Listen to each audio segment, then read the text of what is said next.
Bom, agora vamos falar um pouquinho de outras curvas que aparecem. Então, a curva de título constante. Então, por que a gente está falando aqui, está mostrando, perdendo tempo, digamos assim, em falar desses diagramas de pontos constantes, que são as curvas que vão aparecer nos diagramas que a gente tem para analisar. Um dos mais importantes aí dentro da termodinâmica é o diagrama de Monnier, que a gente vai apresentar daqui a pouquinho. Então, né, como eu falei, a gente sempre faz o formato de um sino, né, aproximadamente, né, para a substância, quando a gente vai fazer a análise da nossa transformação para poder obter os parâmetros que a gente precisa obter. Né? Depois, quando vier na parte mais... Por enquanto está genérico, mas depois a gente vai particularizar isso, vai ficar um pouquinho mais fácil de entender. Então, de um lado, eu tenho lá em cima indicado o ponto crítico, e de um lado, o amarelo, eu tenho o líquido saturado. Né? Então, a parte de tudo que está do líquido do amarelo para lá, eu tenho o só líquido.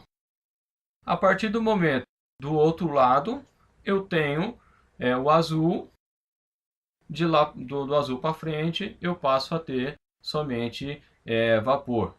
E entre eles dois, eu tenho uma mistura. Veja que eu tenho algumas listras aí que justamente ela vem, sobe, fica constante e sobe. Isso quer dizer o que? Eu tenho, são as linhas de pressão constante e durante a transformação a temperatura também é constante. Bom, aí eu tenho as linhas vermelha, roxa, azul e verde. Por que eu destaquei essas linhas? Que são justamente as linhas aonde o título é constante. Então eu tenho ali, no caso, o título igual a zero seria a linha em amarelo. Depois eu tenho a título igual a 0,2, ou seja, 20% de vapor e 80% de água líquida. Eu passo a ter a linha vermelha. E assim por diante. Né? A roxa seria 0,4, a azulzinha aí 0,6 e a verdinha 0,8. Né? E por fim, a azul seria título igual a 1, que é quando eu tenho todo o líquido que já foi transformado em vapor. Né? Então eu não encontro mais vapor no meu sistema. Não encontro mais líquido, só tenho vapor nesse meu sistema. Então o título é igual a 1. Né? Então o título igual a 0 quer dizer que eu só tenho líquido, título igual a 1 quer dizer que eu só tenho vapor. E qualquer valor entre 0 e 1 quer dizer que eu tenho líquido mais vapor. Quanto maior esse número, maior a quantidade de vapor eu vou ter na minha mistura. Bom, então isso também é importante, vai aparecer na hora dos exercícios a gente identificar as linhas de título constante. Bom, continuando, né? O diagrama de entropia, falando um pouquinho do processo a volume constante. Então imaginemos um sistema fechado de fronteira fixa contendo uma quantidade de líquido e vapor de água. Por exemplo, a panela de pressão. Né? Então seria um exemplo aí de sistema fechado com fronteira fixa. Quando a gente fala fronteira, imagina um êmbolo de um pistão, de um motor. Ele sobe e desce. Se eu for imaginar o meu sistema termodinâmico aqui, aonde está, né, o espaço entre o topo do cilindro e o meu pistão que sobe e desce, esse caso aqui, essa área aqui seria meu sistema, que o termo mais correto seria volume de controle, mas que na prática dá, em termos de trabalho, dá na mesma. Então está aqui, e esse meu controle está expandido juntamente com o pistão. Né? Então meu sistema tem fronteiras móveis, é isso que quer dizer.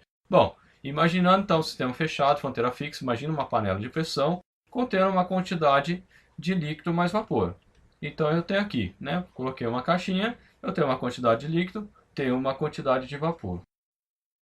Se fornecermos calor a esse sistema, ele passará por um processo de volume específico constante. Por quê? Até coloquei a formulinha do volume específico. Ela é o que? É a divisão do volume que eu tenho dividido pela massa de líquido mais a massa de vapor. Aí o que acontece? O volume, nesse caso, ele é fixo. E o que vai mudar? A quantidade de líquido mais vapor que eu tenho no meu sistema. Só que a quantidade de massa que eu tenho é total. A total é massa de líquido mais vapor. Então vamos dizer que eu tenho 1 kg de água. Comecei a fornecer calor, aí de repente 200 gramas passou para vapor e eu continuo tendo 800 gramas de água líquida, 200 em vapor. Continuei fornecendo chega uma hora que eu tenho 800 gramas de vapor e 200 gramas de água líquida. O que, que vai acontecer? A somatória é a mesma. Então, nesse tipo de sistema, onde o sistema é fixo e a fronteira a fronteira é fixa e o sistema é fechado, eu tenho transformação a volume específico constante. Então, é isso que quer dizer. E no gráfico, como é que fica? Bom, da mesma forma, eu tenho o mesmo gráfico. Você veja que a gente está colocando, cada hora que a gente está passando, a gente está colocando mais informações nesse diagrama. E é isso que acontece. Muitas vezes a gente pega um diagrama e olha, a gente vê tanta linha ali que a gente fica todo perdido, né? E a ideia aqui é justamente ir fazendo passo a passo para mostrar que o negócio é simples, né? E aí a gente está fazendo com coisas diferentes para justamente facilitar o entendimento.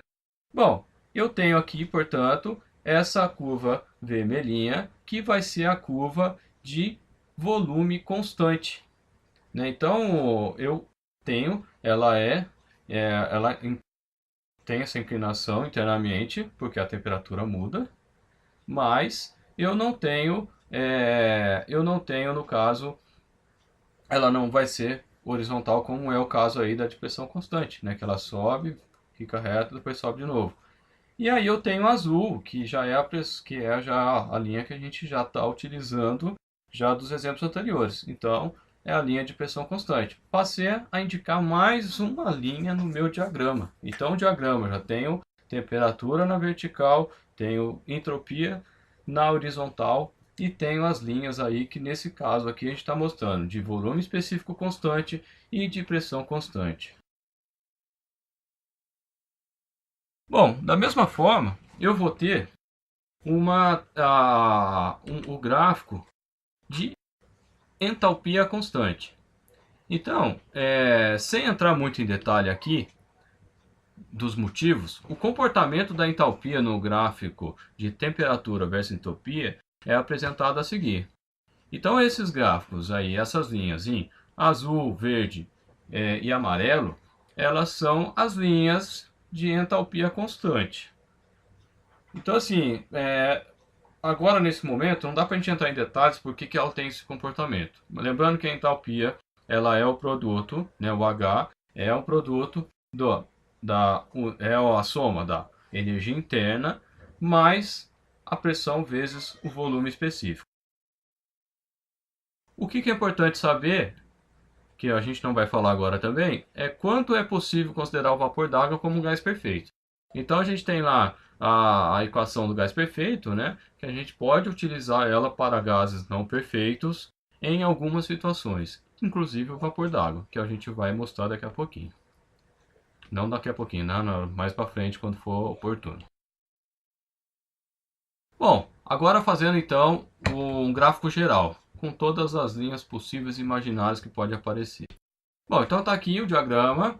Eu coloquei todas as linhas aqui, mas eu vou destacar cada uma. O que a gente vai ter? A linha de pressão constante. Então, eu sempre posso ter, né, na maioria das vezes eu vou ter essa linha discriminada nos diagramas.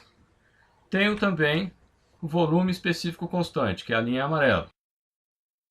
Tenho também a linha de entalpia, que seria essa linha vermelha. Eu estou colocando uma linha de cada, para não ficar muito poluído aqui o gráfico, né? Mas são todas as linhas que têm esse mesmo sentido aí de entalpia, a mesma coisa, vai ter o mesmo formato, a de pressão constante, vai ter o mesmo formato, a de volume constante e assim por diante.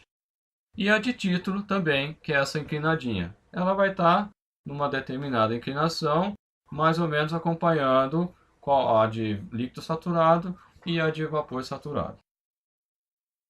Bom, agora vamos falar do tal do diagrama de Mollier. Quando a gente olha esse raio desse diagrama, a gente fala, putz, esse diagrama é coisa do capeta, né? Mas você vai ver que é uma coisa muito simples e nos exercícios vai ficar tranquilo quando a gente for trabalhar com ele. O que acontece nesse diagrama? Ele reúne todas as informações de um determinado líquido, não, de um determinado material, de uma determinada substância, que pode estar no sentido, pode estar na fase líquida, gasosa ou sólida, vai depender da posição que ele está. O que a gente tem nesse gráfico? Tem a entalpia no eixo Y, ou seja, no eixo vertical. A gente tem a entropia agora, não é mais ST, nem TS, a temperatura e entropia, agora é entalpia, um gráfico de entalpia por entropia. Por que que fizeram isso? Porque é conveniente, porque daqui a gente consegue extrair muitas informações que a gente tem necessidade nos problemas de termodinâmica. Aqui em amarelo seria a linha aonde a gente divide para lá, né, vapor saturado, para cá mistura, então eu fiz questão de destacar. Essa linha em azulzinho seria a linha de título constante, né? Então eu tenho para baixo aqui eu vou ter várias linhas de título constante. Aqui só está mostrando as principais. No diagrama de Mollier vai ter aquele monte de linhas. A gente só precisa encontrar, porque assim numa determinada situação você fala, seja taraná, título igual a 0,3. Então você acha a linha de 0,3 e vai acompanhando essa linha até encontrar os outros pontos que você tem. E aí você consegue determinar qual é o estado aqui dentro da termodinâmica. O que é importante que você tem que estar em mente, que você tem que estar em mente é o que? Que você tem que estar sabendo em qual ponto ou em qual estado está a sua substância. Por que que isso é importante? Porque se for, por exemplo, um sistema de turbinas a vapor, na turbina a vapor você não pode ter água líquida dentro dela. Então você tem que trabalhar de tal forma que as temperaturas atingem um determinado patamar, que as pressões atingem determinados patamares, que eu não tenho a formação de líquido dentro da turbina. Se isso for uma possibilidade, aí você tem que fazer uma extração de água ali, para que você continue o vapor operando, trabalhando na turbina e gerando mais potência de eixo, que é o objetivo da turbina. Bom, continuando aqui, então eu vou ter as linhas de pressão constante. Então você veja que eu tenho 3 linhas indicadas, são todas essas. Eu procurei colocar a mesma indicação para ficar mais fácil de vocês visualizarem. Então eu tenho aqui essas linhas de pressão constante. Tenho as linhas de volume específico constante. Lembrando que aqui todos os gráficos da termodinâmica, a gente não trabalha com total, a gente trabalha sempre com específico. E qualquer propriedade na termodinâmica específico é dividido por massa. Por que que é feito disso? Porque se eu descobrir quanto que eu vou descobrir lá que tantos joules por quilo. Se eu tenho 10 quilos, eu tenho o total. É isso essa que é a finalidade de ser dessa forma. Bom, continuando, e aí a gente vai ter as linhas de temperatura constante. A única coisa que muda aqui desse diagrama para os outros, que antes a gente tinha algumas coisas meio retas assim, né? Agora não, como é entropia por entalpia, e pelo próprio outro gráfico a entalpia era doidona assim, o que que vai acontecer? Eu não vou ter gráficos com retas, exceto se a entalpia for constante ou se a entropia for constante, né? Que aí vai depender do problema. Bom, pessoal, a gente chegou, então, estamos chegando ao final. Utilizamos aí o livro do Gilberto Ieno, do Luiz Negro. Espero que vocês tenham gostado. Não esqueça, se gostar do vídeo, compartilha. Se gostar, dê um joinha. Obrigado a todos que têm comprado na nossa loja. Se você for comprar, compra com a gente, ajuda a gente aí, né? magazinedevocê.com.br/magazine Engenharia e Companhia, e você vai estar ajudando a manter esse canal. Obrigado, pessoal, e até a próxima.